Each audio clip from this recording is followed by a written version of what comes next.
এইটা আমার চন্দননগরের রানীমা, অপূর্বতার রূপ।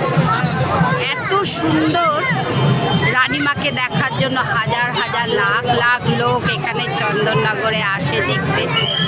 সবাইকেই দেখতে আসে, কিন্তু রানীমা একটু অন্যরকম।